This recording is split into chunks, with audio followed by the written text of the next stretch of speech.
Hallelujah, praise the lord. ప్రభువైన యేసుక్రీస్తు నామములో మీ అందరికీ వందనములు. అందరూ బాగున్నారా అమ్మా? ప్రార్థన చేస్తున్నారా?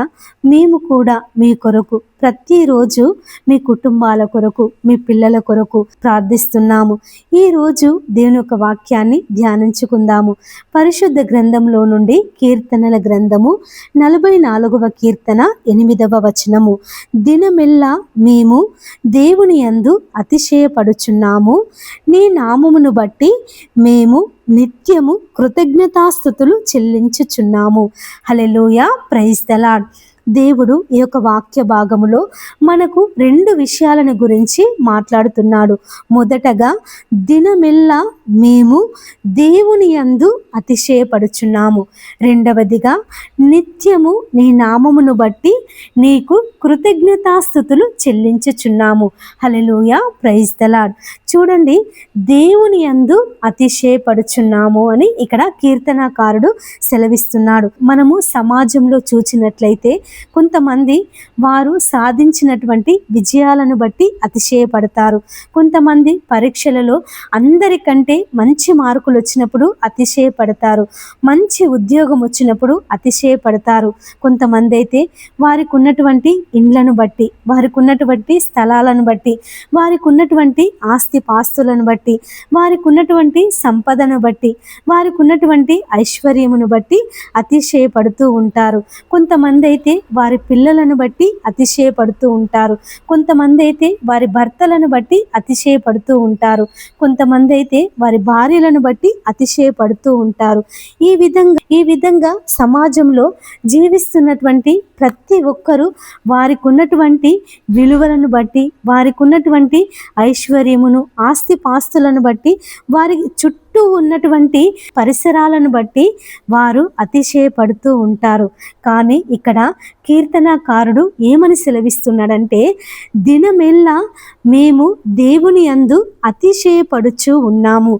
ఒక రోజులో 1 గంట కాదు, 1 నిమిషము కాదు, ఒక 2-3 గంటలు కాదు, దినమెల్లా రోజంతా ఆ యొక్క దేవుణ్ణి బట్టి అతిశయపడుచు ఉన్నారట. మరి మన దేవుడు అన్ని నామముల కంటే గొప్ప నామము కలిగినటువంటి వాడు, సమస్తమును చేయగల దేవుడు.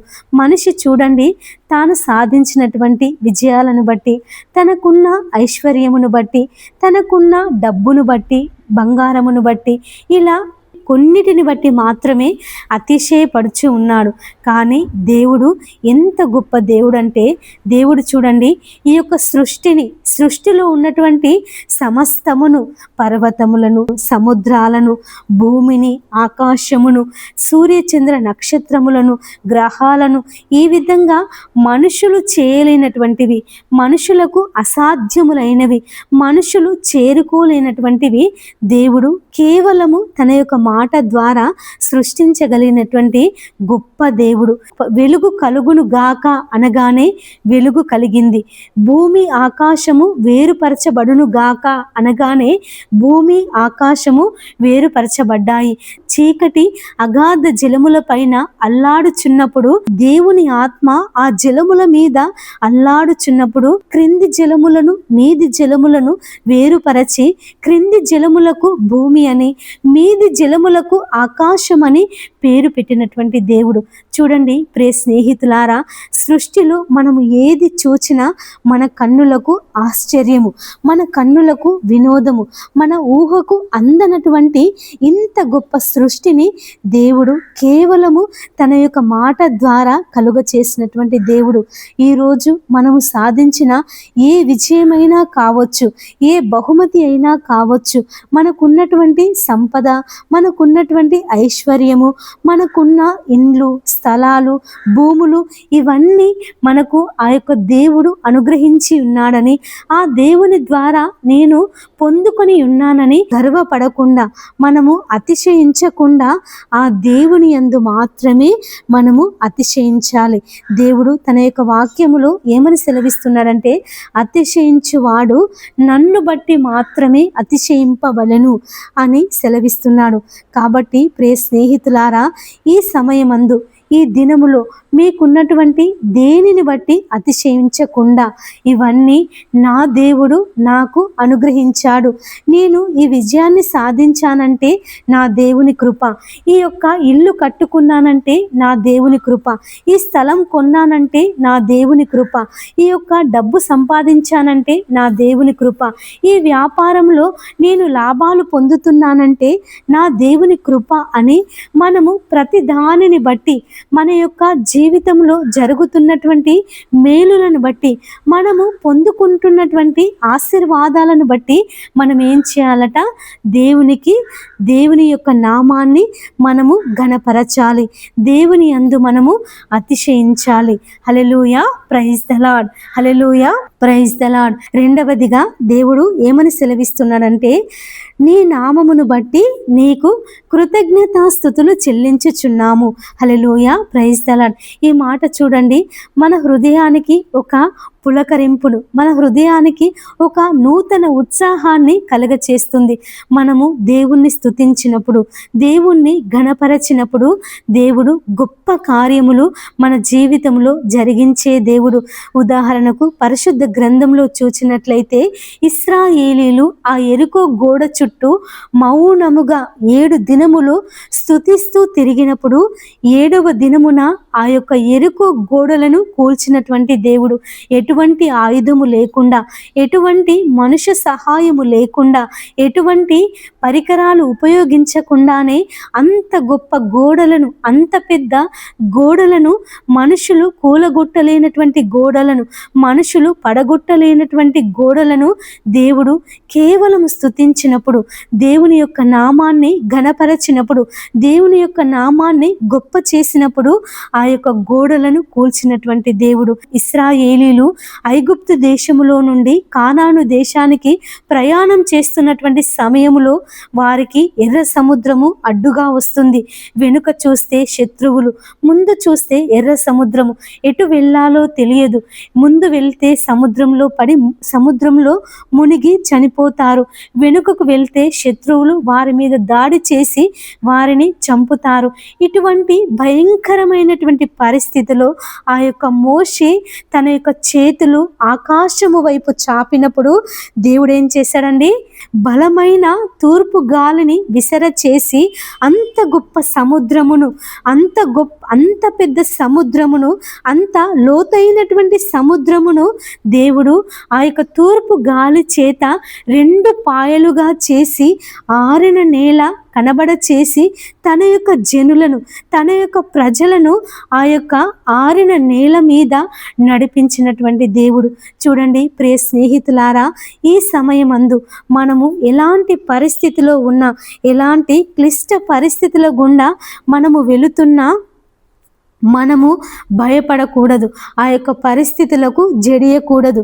ఆ యొక్క పరిస్థితులను గూర్చి, అమ్మో ఇంత పెద్ద కష్టము నాకుందే, దీని నుండి నేను ఏ విధంగా బయటపడాలి, ఇంత పెద్ద ఆపద నాకుందే, దీని నుండి నేను ఏ విధంగా బయటపడాలి, అనారోగ్య సమస్య ఉంది, నేను ఎప్పుడు స్వస్థత పొందుకుంటాను, దీర్ఘకాలిక వ్యాధుల చేత బాధపడుతున్నాను, ఎప్పుడు విడుదల పొందుకుంటాను, కుటుంబ సమస్యల చేత బాధపడుతున్నాను, నేను ఎప్పుడు ఈ సమస్యల నుండి విడిపించబడతాను అని మనము అధైర్యపడకుండా, మనము దిగులు పడకుండా, మనము చింతపడకుండా మన దేవుణ్ణి స్తుతించినప్పుడు, మన దేవునికి కృతజ్ఞతాస్తుతులు చెల్లించినప్పుడు మన జీవితంలో ఉన్న ప్రతి ఒక్క కష్టాన్ని, ప్రతి ఒక్క బాధను, ప్రతి ఒక్క వేదనను దేవుడు విడిపించే దేవుడు. చూడండి ప్రియ స్నేహితులారా, అంత పెద్ద యెరికో గోడలను కూల్చిన దేవుడు మన జీవితంలో ఉన్న సమస్యలను కూల్చడా, అంత పెద్ద సముద్రమును పాయలు చేసిన దేవుడు మన జీవితంలో ఉన్న సమస్యలను విడిపించి మనకు నెమ్మదిని, శాంతిని అనుగ్రహించడా. దేవుడు ఏమని సెలవిస్తున్నాడంటే, నా పిల్లలు నన్ను రొట్టెను అడిగితే వారికి నేను రాతినిత్తునా, నా పిల్లలు నన్ను చేపను అడిగితే నేను వారికి పామునిత్తునా, ఇవ్వను గదా. శ్రేష్టమైనటువంటి ఆశీర్వాదముల చేత, శ్రేష్టమైన సమస్తమైనటువంటి దీవెనల చేత నేను వారిని నింపడానికి సిద్ధముగా ఉన్నాను. కానీ మనము చేయవలసినటువంటి పని ఏమిటంటే మన దేవుణ్ణి మనము వెదకాలి. మన కష్ట స్థితిలో, మన శ్రమలలో, మన బాధలలో, మన దుఃఖాలలో మనకున్నటువంటి సమస్యల వైపు చూడకుండా, బాధల వైపు చూడకుండా, ఆ బాధలన్నిటి నుండి మనలను తప్పించగల దేవుడు, మనలను విడిపించగల దేవుని వైపు మనము చూసి ఆయనను స్తుతించినప్పుడు మన జీవితంలో గొప్ప కార్యములను జరిగించే దేవుడు, మన జీవితంలో ఆశీర్వాదముల చేత మన కుటుంబాలను, మన పిల్లలను మెండైన దీవెనల చేత నింపే దేవుడు. కాబట్టి ప్రియ స్నేహితులారా, ఈ సమయమందు, ఈ ఉదయకాలము దేవుడు తన యొక్క వాక్యము ద్వారా మనందరితో మాట్లాడుతున్నాడు. మనము దేవుని యందు మాత్రమే అతిశయించాలి. రెండవదిగా, నిత్యము ఆయన యొక్క నామాన్ని బట్టి ఆయనకు కృతజ్ఞతాస్తుతులు చెల్లించాలి. ఆయన నామము గొప్ప నామము, అన్ని నామముల కంటే పైనామము కలిగినటువంటి దేవుడు. మన జీవితంలో అద్భుతాలు చేసే దేవుడు, మన జీవితంలో ఆశ్చర్య కార్యములు జరిగించే దేవుడు. మన చెవికి వినబడవు, మన కంటికి కనబడినటువంటి గొప్ప కార్యములను మనము గ్రహింపలేనటువంటి, మనము ఊహించలేనటువంటి గొప్ప కార్యములను మన దేవుడు మన జీవితంలో జరిగించే దేవుడు. చూడండి ప్రియ స్నేహితులారా, ఈ ఉదయకాలము దేవుడు ఇంత గొప్ప వాక్యము ద్వారా మనందరితో మాట్లాడినందుకు దేవునికి వందనాలు. కాబట్టి మరి సమయమందు వాక్యాన్ని విన్నారు కదా, దేనిని బట్టి మీరు భయపడకుండా, దేనిని బట్టి అతిశయించకుండా, మీకున్న ఐశ్వర్యాన్ని, ఆస్తిపాస్తులను బట్టి మీరు అతిశయపడకుండా మనమందరము మన దేవుని యందు మాత్రమే అతిశయపడుదాము. మన దేవునికి నిత్యము కృతజ్ఞతాస్తుతులు చెల్లించుదాము. ఆయన పాదాలు పట్టుకొని ప్రార్థన చేద్దాము. ఆయన పాదాలు పట్టుకొని మొరపెడుదాము. ఆయనతో సహవాసము చేద్దాము. ఆయన నిజమైన ద్రాక్షవల్లి, మనము తీగలము. మనము ఎప్పుడైతే మన దేవునితో అంటుకట్టబడి ఉంటామో, మన జీవిత కాలం అంతా ఆకు వాడక, నీటి కాలువల యోరను ఆకు వాడక, తన కాలమందు ఫలమిచ్చు చెట్టు వలె మనము నిత్యము, మన కుటుంబాలు, మన పిల్లలు తరతరముల వరకు ఆశీర్వాదముగా దేవుడు నింపే దేవుడు. ఆశీర్వాదముగా, అనేకులకు ఆశీర్వాదముగా మనలను నిలిపే దేవుడు. కాబట్టి ప్రియ స్నేహితులారా, ఈరోజు మన జీవము గల దేవుణ్ణి, మనలను ఆశీర్వదించే దేవుణ్ణి, మనలను బలపరిచే దేవుణ్ణి బట్టి మనము దేవునికి కృతజ్ఞతాస్తుతులు చెల్లించుదాము. దేవుని నామాన్ని బట్టి ఆయనకు మహిమ చెల్లించుదాము. దేవుడు ఈ యొక్క వాక్యాన్ని మనందరి హృదయాలలో ఫలింప చేయునుగాక. ఆమేన్. అందరూ తలలు వంచినట్లయితే చిన్న ప్రార్థన చేసుకుందాము. పరిశుద్ధుడవైనటువంటి మా ప్రియ పరలోకపు తండ్రి, నీ పరిశుద్ధ నామానికి వందనాలు, స్తోత్రములు చెల్లిస్తున్నాను ప్రభా. ఈ సమయమందు మాతో మాట్లాడినందుకు నీకు వందనాలయ్యా. అవును ప్రభా, మేము దేనిని బట్టి అతిశయించకుండా నీ యందు మాత్రమే మేము అతిశయించే మనస్సును మాకు దయచేయండి అయ్యా. అయ్యా, మాకున్నటువంటి అయ్యా మరి దేనిని బట్టి ప్రభా మేము అతిశయించద్దు నాయన. కేవలము నిన్ను బట్టి మాత్రమే ప్రభువా మేము అతిశయించుటకు నీ ఆత్మశక్తిని మాకు సహాయము చేయమని వేడుకొనుచున్నాను అయ్యా. నిత్యము నీకు కృతజ్ఞతాస్తుతులు చెల్లించే ఆత్మశక్తిని, ఆత్మ బలమును మాకందరికీ దయచేయండి నాయన. నిన్ను స్తుతించినప్పుడు ప్రభువా అయ్యా, ఎరుకో గోడలను కూల్చిన దేవుడవు, ఎర్ర సముద్రమును పాయలు చేసిన దేవుడవు తండ్రి, నీకు వందనములు ప్రభువా. స్తుతిలో బలము, స్తుతిలో స్వస్థత, స్తుతిలో జీవము కలదని సెలవిచ్చిన దేవుడవు నాయన. అయ్యా, మరి సమయమందు తండ్రి నిత్యము కృతజ్ఞతాస్తుతులతో మా హృదయములను, మా నోరులను నింపమని నీ పాదాలు పట్టుకుని అడుగుచున్నామయ్యా. తండ్రి నీకు వందనములు. ఈ దినమంతటిలో మాకు తోడుగా ఉండండి తండ్రి. ఈ దినము నీ యొక్క వాక్యము ద్వారా మమ్మల్ని బలపరచినందుకు, ఆదరించినందుకు, మాకు నెమ్మదిని దయచేసినందుకు నీకు వందనములు, స్తోత్రములు చెల్లిస్తూ మా యేసయ్య అతి పరిశుద్ధ నామమున ప్రార్థించి అడిగి వేడుకొనుచున్నాము తండ్రి. ఆమేన్. ఇంతవరకు ఈ యొక్క వాక్యాన్ని విన్న ప్రతి ఒక్కరిని దేవుడు దీవించి ఆశీర్వదించి అభివృద్ధి పరచునుగాక. ఆమేన్. God bless you.